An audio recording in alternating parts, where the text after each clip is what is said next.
Вести на Канал 8, добар ден. Неизвестно е дали повлекувањето на одлуката за сменско работење во основните училишта во Виница ќе биде привремено или трајно решение. Според првиот човек на општината, конечниот одговор ќе се знаел по разговорите што ќе се направат со наставниците и со родителите на учениците. Повлекувањето на одлуката за месечно менување на смените во изведувањето на наставата во основните училишта во Виница е само привремено решение. Било потребно состојбата да се смири и да се преиспита дали е можно спроведувањето на одлуката во иднина.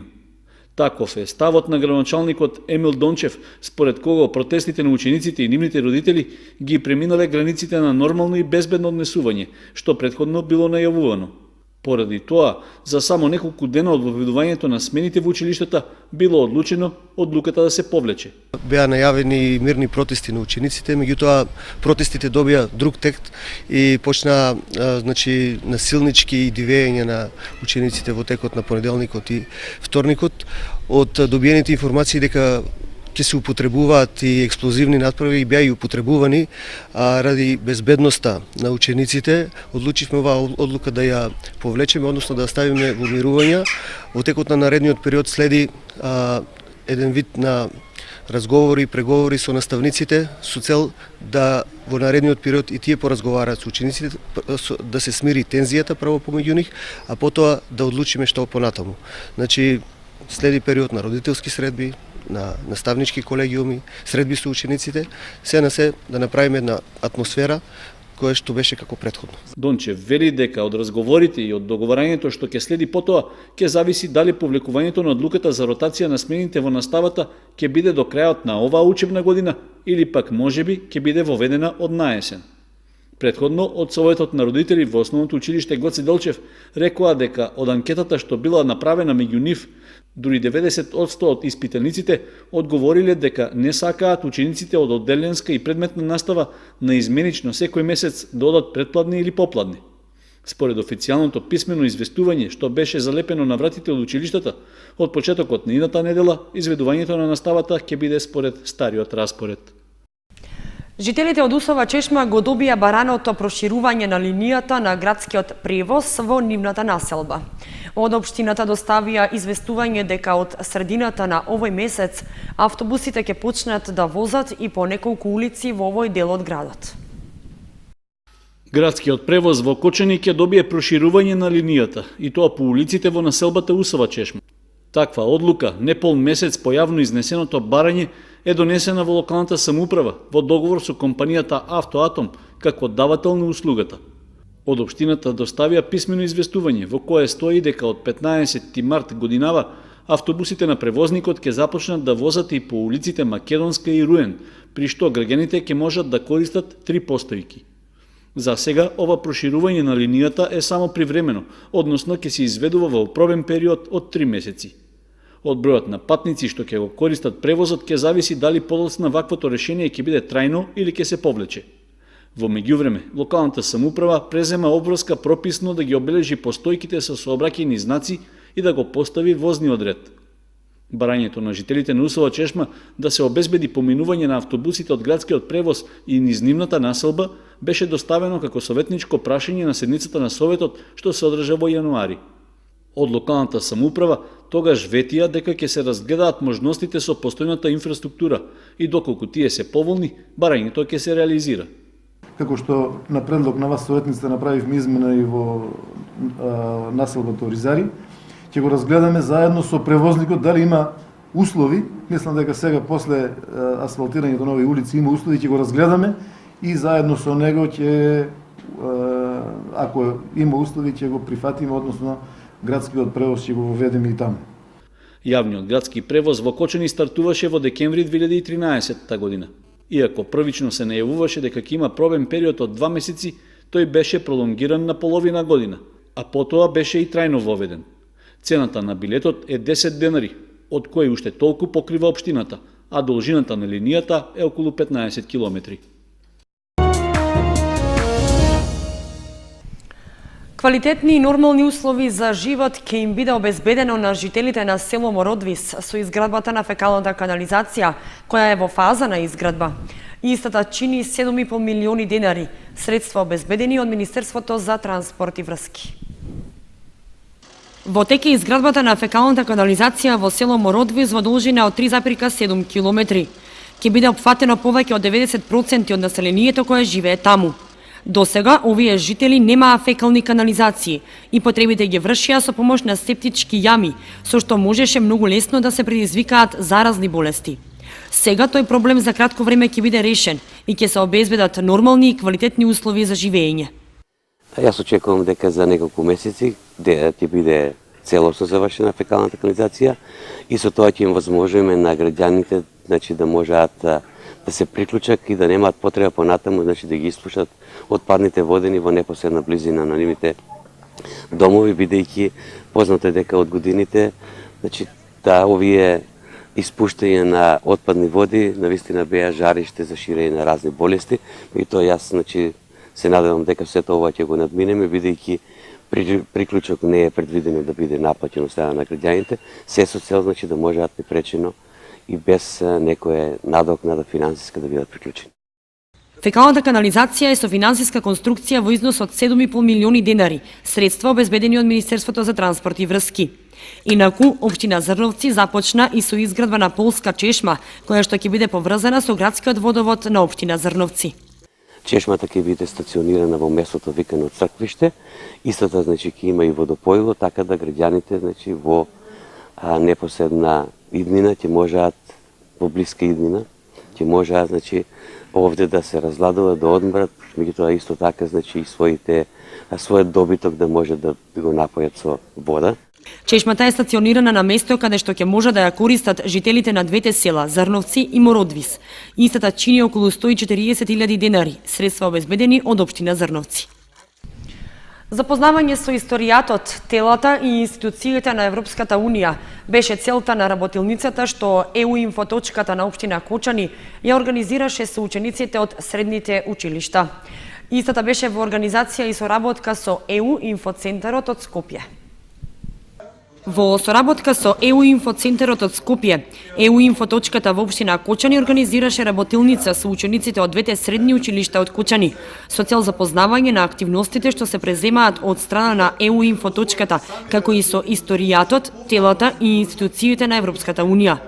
Градоначалникот Димитровски ги покани сите ученици од средните училишта за информации и прашања поврзани со овие теми да ја користат EU-инфо.точката во Кочани.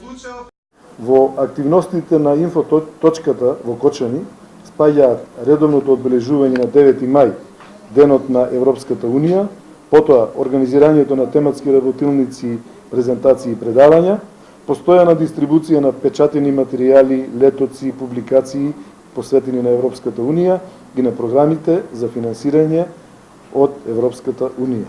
За целта кон која стремиме како држава Европската Унија, треба да знаеме што може, што повеќе.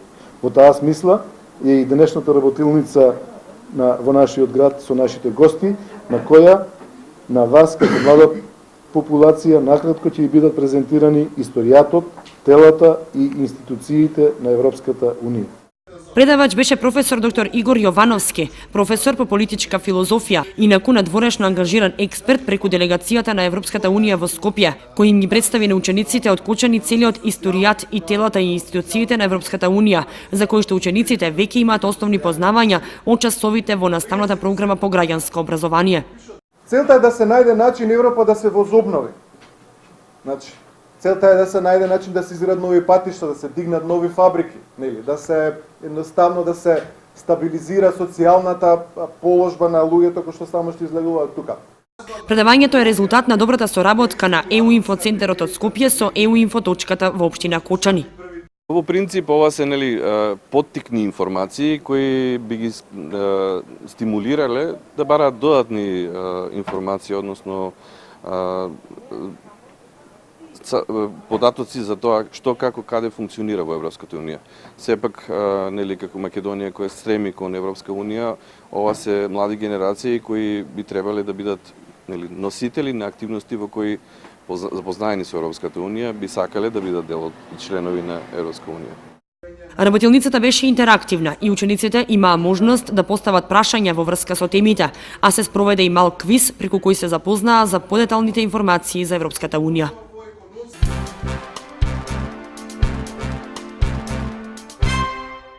Во Виница се одбележа годишнината од загинувањето на капетанот Кирчо Димитриов, кој беше меѓу првите жртви во конфликтот од 2001 година. По тој повод беше положено свежо цвеќе на неговата биста, а се одржа и пригодна програма со обраќање и рецитали. Поминаа 15 години од денот кога кај караулата во близина на селото Танушевци загина капетанот на армијата на Република Македонија Кирчо Димитриов. По тој повод на неговата биста во дворот на локалната самоуправа во Виница се одржа панихида, а беа положени и букети свежо цвеќе од страна на членови на неговото семејство, од представници на армијата, од општина Виница, институции и ученици.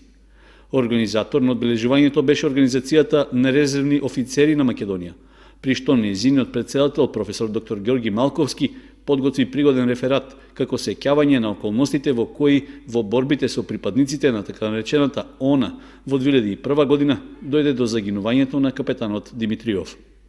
Состојбата драстично ескалира во текот на март месец. И додека политичарите, власта, армијата и полицијата правеа разни анализи на теренот без ефектно задавање на завршниот удар, дотогаш ОНА започна сериозно да делува, нанесувајќи тешки загуби врз нашите безбедностни сили. Така на 4 март на преслав од Рамно, воено моторно возило марка Илтис нагазило на противтенковска мина. Загинаа капетанот Кирчо Димитриов од Виница и војникот Дејан Јакимовски од Куманово. Судбината сакала само 15 минути подоцна во ренот на карулата Танушевци од снајперски стрел животот да го загуби војникот по договор Тодор Стојановски од село Драчево, припадник на единицата за специјални намени Шкорпиони. Кирчо имал 33 години, Дејан 26, а Теодор 24 години. Тоа беа првите жртви, херои на македонските безбедностни сили. Ова само покажува дека и понатаму политиката не ја сватила сериозно агресијата врз нашата татковина. Во рамки на одбележувањето на годишнината од загинувањето на капетанот Кирчо Димитриов, ученици од основните училишта во Виница се представија со кратки рецитали, а обраќање имаше и градоначалникот Емил Дончев.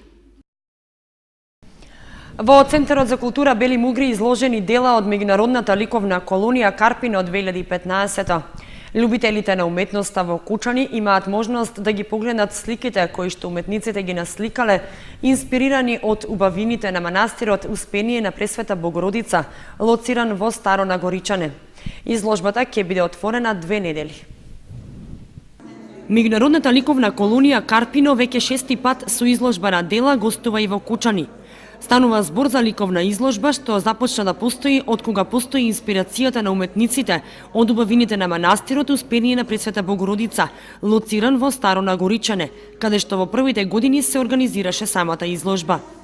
И годинава во колонијата имаше гости уметници од повеќе држави: Србија, Бугарија, Босна и Херцеговина, Украина и Македонија. 15 уметници твореа 8 дена и насликаа 35 дела, од кои 23 се изложени во Кочанскиот центар за култура Бели Мугри. Најголем дел се насликани во техника акрил на платно, масло на платно, колажна и комбинирана техника.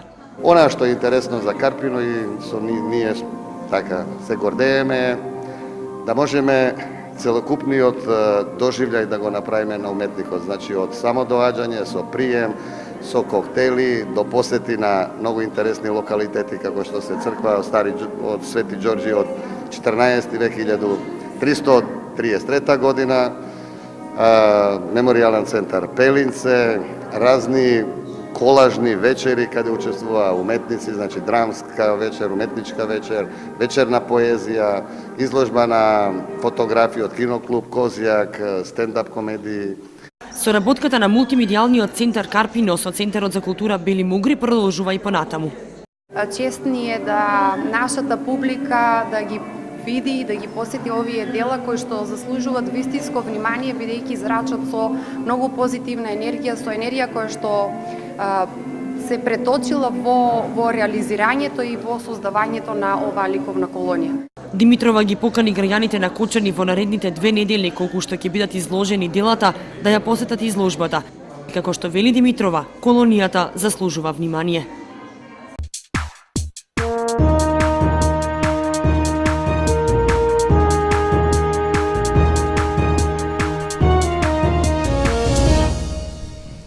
Следува информацијата од спортот. Од предстојниот викенд побројни стануваат спортските настани и за екипите од нашата општина. Започнува првенството во првата фудбалска лига за жени, а фудбалерите на Осогово продолжуваат со контролни надпревари. Кошаркарите на Баскет Дино во младинска конкуренција се домаќини на средбата со Колибри од Охрид. В недела стартува пролетниот дел од првенството во првата женска фудбалска лига. На програмата се надпреварите од 10-тото коло во кое екипата на Младост ИДНС ќе и гостува на Тиверија Струмица. Екипата на женскиот фудбалски клуб Кочани веќе го одигра својот надпревар во ова коло. Надпреварот против Топ Гол се играше минатата недела и заврши нерешено со резултат 3:3.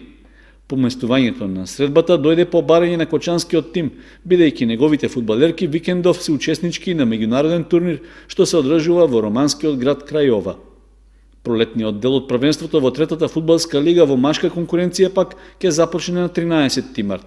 Според постигнатиот договор во седиштето на лигата во Штип, првенството треба да заврши на 18 мај, а надпреварите единствено во последното коло ќе се одиграат в среда. Повеќе од половината од екипите ја уплатиле котизацијата за пролетниот дел, додека оние кои што тоа го сториле само делумно или воопшто не уплатиле пари, ќе мораат целата сума да ја платат заклучно со 8 март. Во првото пролетно коло, екипата на Осогово ќе гостува во Свети Николе на средба со екипата на Овче поле. Инаку в недела, жолтосините ќе одиграат уште еден контролен надпревар во Македонска Каменица против Саса. Викендов се игра и редовното коло во младинската М18 лига во кошарка. Кошаркарите на Баскет Дино се домаќини на средба со нивните врсници од екипата на Колибри од Охрид. Надпреварот се игра в сабота во салата кај гимназијата, а почетокот е закажан за во 12 часот.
Толку во овие вести, ви благодариме што бевте со нас. Имајте убав викенд. Довидување.